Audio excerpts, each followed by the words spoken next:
I can't lie, my first love has always been mines, and when I see one, I just gotta bang it. This trying to be confident thing is totally crashing and burning, isn't it? Oh well. Welcome to Mind Bang.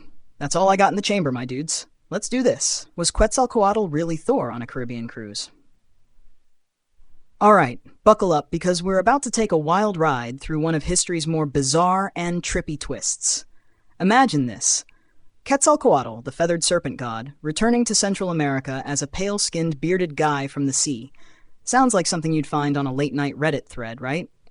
But what if, just hear me out, the bearded man was a Viking? Yeah, I know it sounds like a conspiracy theorist's dream, but stick with me. Let's rewind the tape a bit. The Vikings were basically the original bad boys of the sea. From the 8th to 11th centuries, they were raiding, pillaging, and straight up cruising the oceans like they owned the place. We've all heard of Leif Erikson, right? That guy who allegedly made it to North America, like centuries before Columbus even got the idea. But what if... Just what if the Vikings didn't stop at Newfoundland and kept going, all the way down to Mesoamerica? Yeah, I know, that's a stretch, but these guys were fearless seafarers, right? They weren't afraid of a little ocean, and they definitely weren't afraid of discovering new worlds. So here's the deal. Quetzalcoatl, the feathered serpent god, was a pretty big deal in ancient Mesoamerica, especially for the Aztecs. This god was all about wind, air, learning, and creation, basically the original influencer. He was often depicted as a serpent with feathers. Let's be real, that's a better look than most fashion trends. But here's the kicker. Quetzalcoatl's legend says he was supposed to return to the people of Mesoamerica, coming from the east, over the ocean, like a big divine comeback tour. Enter the Vikings. These guys, in their sleek longboats, were practically born to explore. Sure, they were known for their raids, but they were also the first European explorers to sail to places like Iceland, Greenland, and, just maybe, North America. Now, let's say they decided to keep going like some lost episode of Vikings, where Ragnar Lothbrok catches a bad Wi-Fi signal and ends up in the Gulf of Mexico. Could have happened, right? It's not like they were sitting around thinking, oh, we've raided enough villages today, let's just take the rest of the year off. Nah, these guys were all about new horizons. So imagine you're an ancient Central American in the 10th century, right? You've heard all these prophecies about Quetzalcoatl, the god who's supposed to come back and bring wisdom, power, and whatever else gods tend to bring. But you don't know what he'll look like. You don't even know if he's bringing snacks or just a weird prophecy about how to live your best life. One day, some white dudes with beards show up. Like, a lot of them. They come from the ocean, just like the legend said. What do you think? Oh hey, it's our god, but with a serious Viking makeover. Or more likely, what the heck is happening? You gotta admit, it's a stretch, but not the craziest one. Now, the big question. Could these Vikings have been mistaken for the return of Quetzalcoatl? Maybe. I mean, the locals were already primed for some divine return, and if you're seeing pale, bearded dudes riding in on boats, you might just think, yeah, that fits the bill. The Vikings, with their distinct appearance, could have easily slipped into a godlike role in local legends. They were tall, they were pale, and they didn't exactly look like they belonged anywhere on the continent. Kind of like someone showing up at a party wearing a Viking helmet and asking, so, where do I sign up for the I'm a God Club? Now, let's reel it back to the present day. We live in a world that's obsessed with rethinking history and adding wild spins to it. If there's one thing we love today, it's a good origin story. You've got TikTok videos explaining how the pyramids were built by aliens, YouTube channels that promise you the truth about hidden ancient technology, and your buddy who insists the Loch Ness Monster is just an ancient underwater creature in hiding. If you can dream it, someone's probably uploaded a 5-hour deep dive into it. So why not throw the Vikings into the mix? Maybe they didn't just raid villages, they raided ancient mythology too. The theory is a little out there, but it's the kind of wild idea that feels right at home in today's world of endless YouTube rabbit holes and deep-cut podcast theories. What if the Vikings were more than just seafarers and warriors? What if they were somehow woven into the fabric of a legend, like Quetzalcoatl? In this world, anything's possible, right? If a podcast host can convince you that Bigfoot is just a misunderstood hermit with a lot of body hair, then why not believe that the Vikings sailed into Central America and became part of the Quetzalcoatl myth? And let's be real, that's part of the fun with history. It's full of gaps, mysteries, and weird, unexplained encounters that we'll never fully figure out. The truth is probably somewhere in the middle. Vikings might not have been gods, but they sure knew how to make an impression. Whether they left traces in ancient cultures or just set the stage for future generations to mix myth with reality, it's a reminder that history is always more complicated and a little stranger than we give it credit for. That's one bang down, one bang to go, folks. Wow.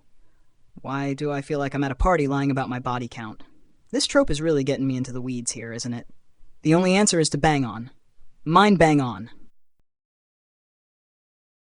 Gadsby, the novel without the letter E, a literary feat or a quirky challenge? Imagine this. You're sitting in front of a blank page, trying to craft a story, but there's one small yet undeniably significant problem. You can't use the letter E. Not once. Not ever. The second most common letter in the English language, a letter that shows up in words like the, be, see, here, and, well, pretty much every other word you've ever used in writing. Sound impossible? Well, that's exactly what Ernest Vincent Wright did in 1939 with his novel, Gadsby. A 50,000-word book written entirely without the letter E. Wright's literary stunt is nothing short of a feat.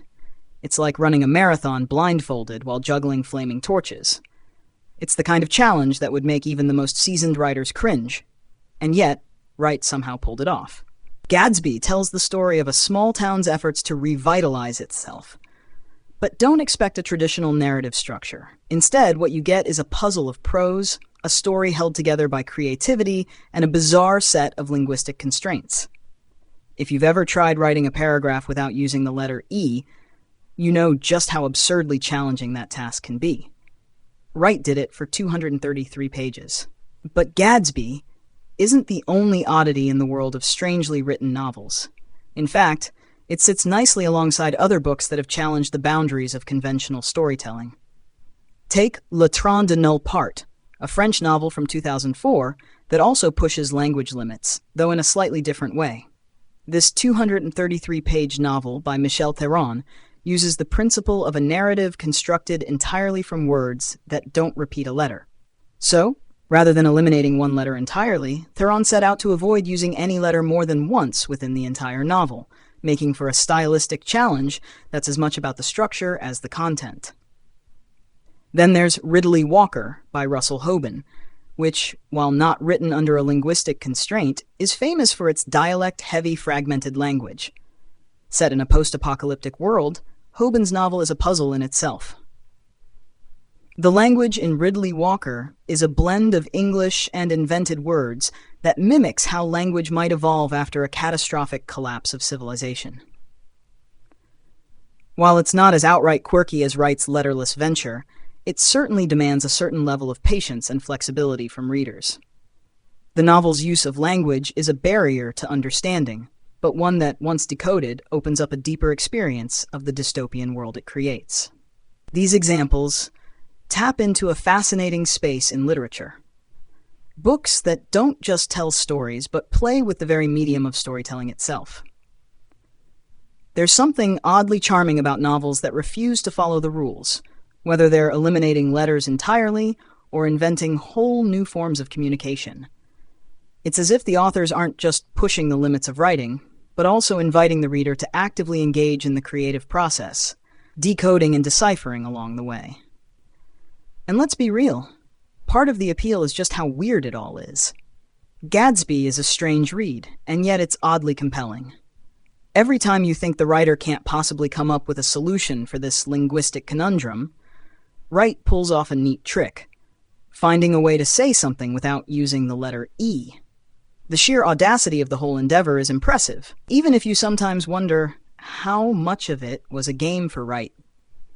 Was he more interested in proving he could do it, or in telling a story? Or was it a little bit of both? In the end, these novels, Gadsby, Le Train de Nulle Part, Ridley Walker, and others, are more than just curiosities.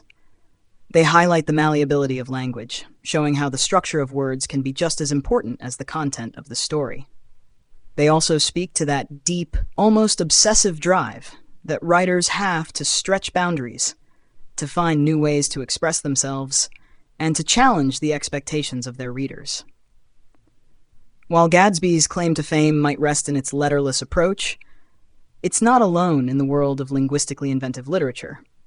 If you're a fan of oddball writing experiments or enjoy the idea of books that defy convention, Gadsby should definitely find a spot on your shelf next to its quirky companions.